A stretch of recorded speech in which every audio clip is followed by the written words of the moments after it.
The Adventures of Sherlock Holmes by Arthur Conan Doyle. Part 1. A Scandal in Bohemia. Chapter 2.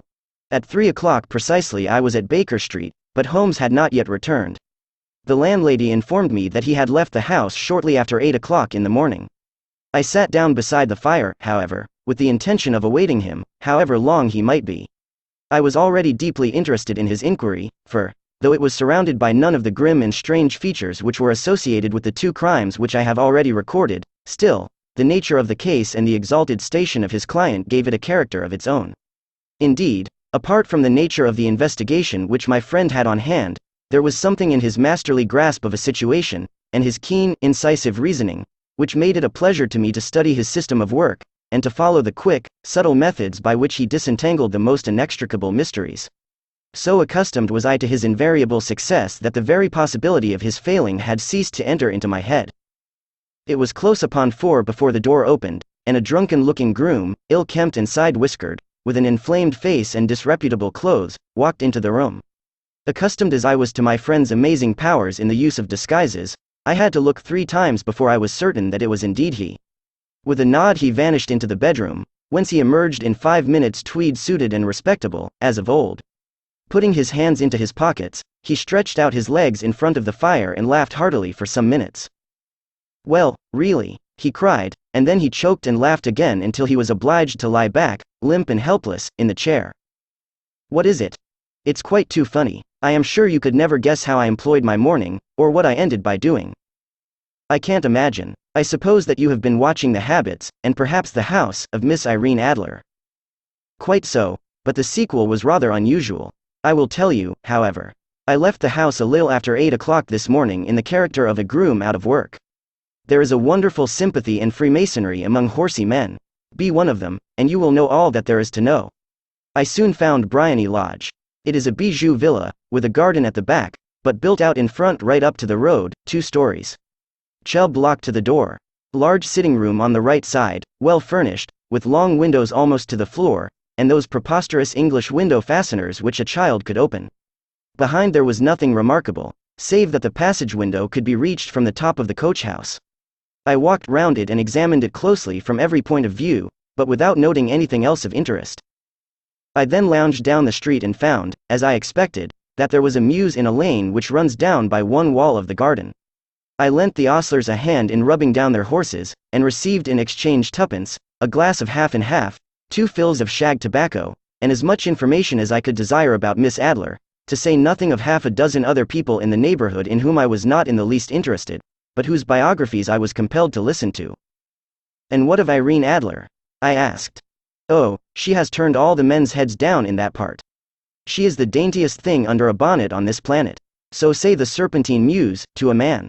She lives quietly, sings at concerts, drives out at 5 every day, and returns at 7 sharp for dinner. Seldom goes out at other times, except when she sings. Has only 1 male visitor, but a good deal of him. He is dark, handsome, and dashing, never calls less than once a day, and often twice. He is a Mr. Godfrey Norton, of the Inner Temple.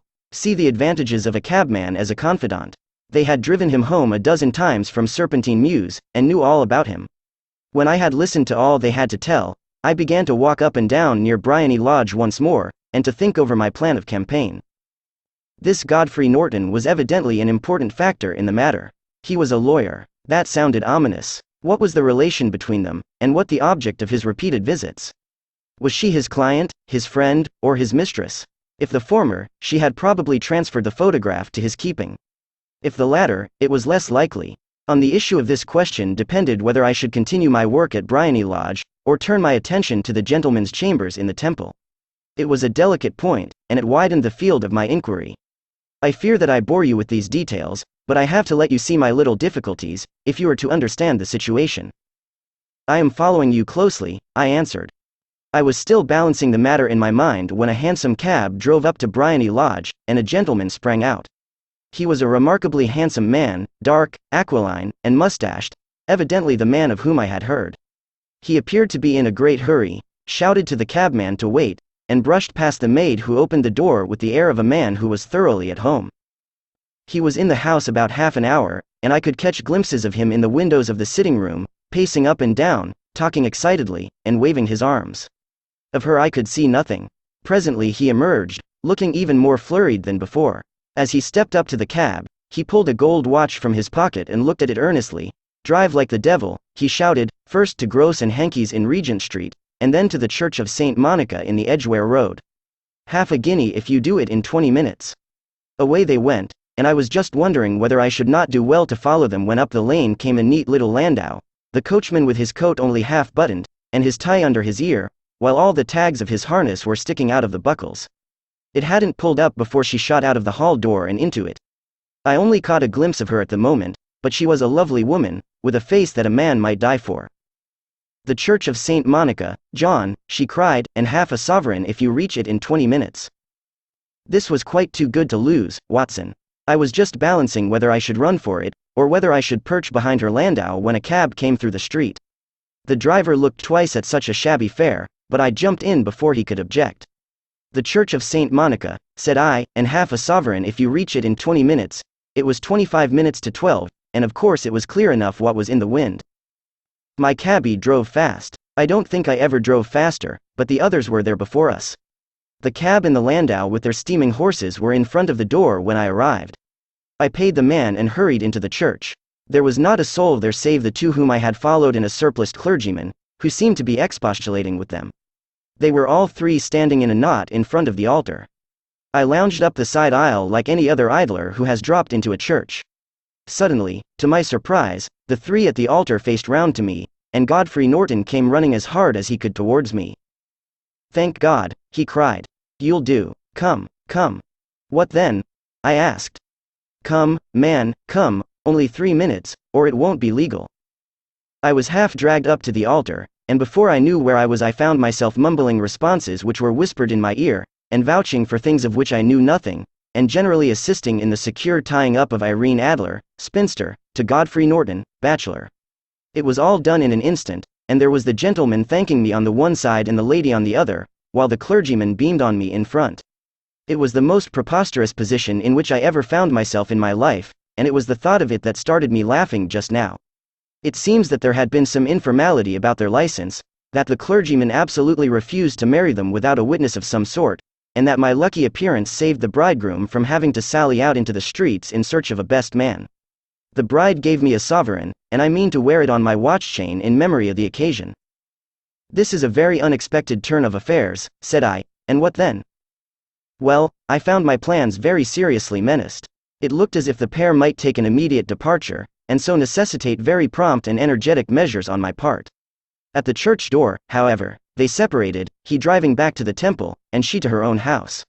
"I shall drive out in the park at 5 as usual," she said as she left him. I heard no more. They drove away in different directions, and I went off to make my own arrangements. "Which are?" "Some cold beef and a glass of beer," he answered, ringing the bell. "I have been too busy to think of food, and I am likely to be busier still this evening. By the way, doctor, I shall want your cooperation." "I shall be delighted." "You don't mind breaking the law?" "Not in the least." "Nor running a chance of arrest?" "Not in a good cause." "Oh, the cause is excellent. Then I am your man. I was sure that I might rely on you. But what is it you wish?" "When Mrs. Turner has brought in the tray I will make it clear to you. Now," he said as he turned hungrily on the simple fare that our landlady had provided, "I must discuss it while I eat, for I have not much time. It is nearly 5 now. In 2 hours we must be on the scene of action. Miss Irene, or Madam, rather, returns from her drive at 7. We must be at Bryony Lodge to meet her. And what then? You must leave that to me. I have already arranged what is to occur. There is only one point on which I must insist. You must not interfere, come what may. You understand? I am to be neutral? To do nothing whatever. There will probably be some small unpleasantness. Do not join in it. It will end in my being conveyed into the house. 4 or 5 minutes afterwards the sitting room window will open. You are to station yourself close to that open window." "Yes." "You are to watch me, for I will be visible to you." "Yes." "And when I raise my hand, so, you will throw into the room what I give you to throw, and will, at the same time, raise the cry of fire. You quite follow me?" "Entirely."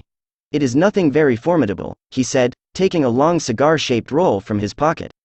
"It is an ordinary plumber's smoke rocket, fitted with a cap at either end to make it self-lighting. Your task is confined to that. When you raise your cry of fire, it will be taken up by quite a number of people. You may then walk to the end of the street, and I will rejoin you in 10 minutes. I hope that I have made myself clear? I am to remain neutral, to get near the window, to watch you, and at the signal to throw in this object, then to raise the cry of fire, and to wait you at the corner of the street. Precisely. Then you may entirely rely on me. That is excellent. I think, perhaps, it is almost time that I prepare for the new role I have to play. He disappeared into his bedroom and returned in a few minutes in the character of an amiable and simple-minded nonconformist clergyman. His broad black hat, his baggy trousers, his white tie, his sympathetic smile, and general look of peering and benevolent curiosity were such as Mr. John Hare alone could have equaled. It was not merely that Holmes changed his costume. His expression, his manner, his very soul seemed to vary with every fresh part that he assumed. The stage lost a fine actor, even as science lost an acute reasoner, when he became a specialist in crime. It was 6:15 when we left Baker Street, and it still wanted 10 minutes to the hour when we found ourselves in Serpentine Avenue. It was already dusk, and the lamps were just being lighted as we paced up and down in front of Bryony Lodge, waiting for the coming of its occupant. The house was just such as I had pictured it from Sherlock Holmes' succinct description, but the locality appeared to be less private than I expected. On the contrary, for a small street in a quiet neighborhood, it was remarkably animated. There was a group of shabbily dressed men smoking and laughing in a corner, a scissors grinder with his wheel, 2 guardsmen who were flirting with a nurse girl, and several well-dressed young men who were lounging up and down with cigars in their mouths. You see, remarked Holmes, as we paced to and fro in front of the house, this marriage rather simplifies matters. The photograph becomes a double-edged weapon now. The chances are that she would be as averse to its being seen by Mr. Godfrey Norton, as our client is to its coming to the eyes of his princess. Now the question is, where are we to find the photograph? Where, indeed? It is most unlikely that she carries it about with her. It is cabinet size, too large for easy concealment about a woman's dress. She knows that the king is capable of having her waylaid and searched. 2 attempts of the sort have already been made. We may take it, then, that she does not carry it about with her. Where, then? Her banker or her lawyer. There is that double possibility. But I am inclined to think neither. Women are naturally secretive, and they like to do their own secreting. Why should she hand it over to anyone else? She could trust her own guardianship, but she could not tell what indirect or political influence might be brought to bear upon a businessman. Besides, remember that she had resolved to use it within a few days. It must be where she can lay her hands upon it. It must be in her own house. But it has twice been burgled. Pshaw, they did not know how to look.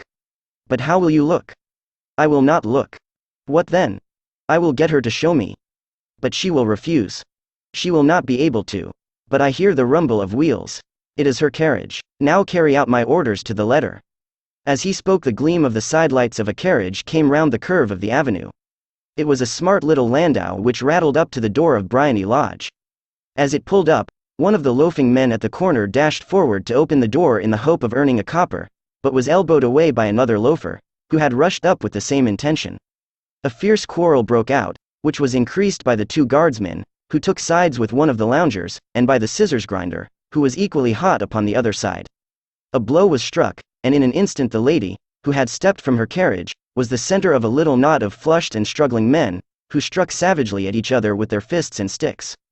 Holmes dashed into the crowd to protect the lady, but, just as he reached her, he gave a cry and dropped to the ground, with the blood running freely down his face.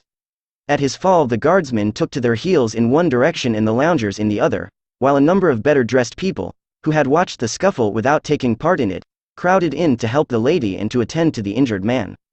Irene Adler, as I will still call her, had hurried up the steps, but she stood at the top with her superb figure outlined against the lights of the hall, looking back into the street. "Is the poor gentleman much hurt?" she asked. "He is dead," cried several voices. "No, no, there's life in him," shouted another, "but he'll be gone before you can get him to hospital." "He's a brave fellow," said a woman. "They would have had the lady's purse and watch if it hadn't been for him. They were a gang, and a rough one, too. Ah, he's breathing now. He can't lie in the street. May we bring him in, marm?" "Surely. Bring him into the sitting room. There is a comfortable sofa. This way, please."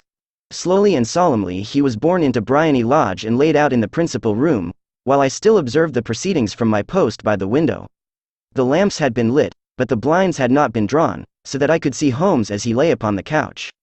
I do not know whether he was seized with compunction at that moment for the part he was playing, but I know that I never felt more heartily ashamed of myself in my life than when I saw the beautiful creature against whom I was conspiring, or the grace and kindliness with which she waited upon the injured man. And yet it would be the blackest treachery to Holmes to draw back now from the part which he had entrusted to me. I hardened my heart, and took the smoke rocket from under my ulster. After all, I thought, we are not injuring her. We are but preventing her from injuring another. Holmes had sat up upon the couch, and I saw him motion like a man who is in need of air. A maid rushed across and threw open the window. At the same instant I saw him raise his hand, and at the signal I tossed my rocket into the room with a cry of "Fire!" The word was no sooner out of my mouth than the whole crowd of spectators, well dressed and ill, gentlemen, ostlers, and servant maids, joined in a general shriek of "Fire!" Thick clouds of smoke curled through the room and out at the open window. I caught a glimpse of rushing figures, and a moment later the voice of Holmes from within assuring them that it was a false alarm. Slipping through the shouting crowd I made my way to the corner of the street, and in 10 minutes was rejoiced to find my friend's arm in mine, and to get away from the scene of uproar. He walked swiftly and in silence for some few minutes until we had turned down one of the quiet streets which lead towards the Edgware Road. "You did it very nicely, Doctor," he remarked. "Nothing could have been better. It is all right. You have the photograph? I know where it is. And how did you find out?"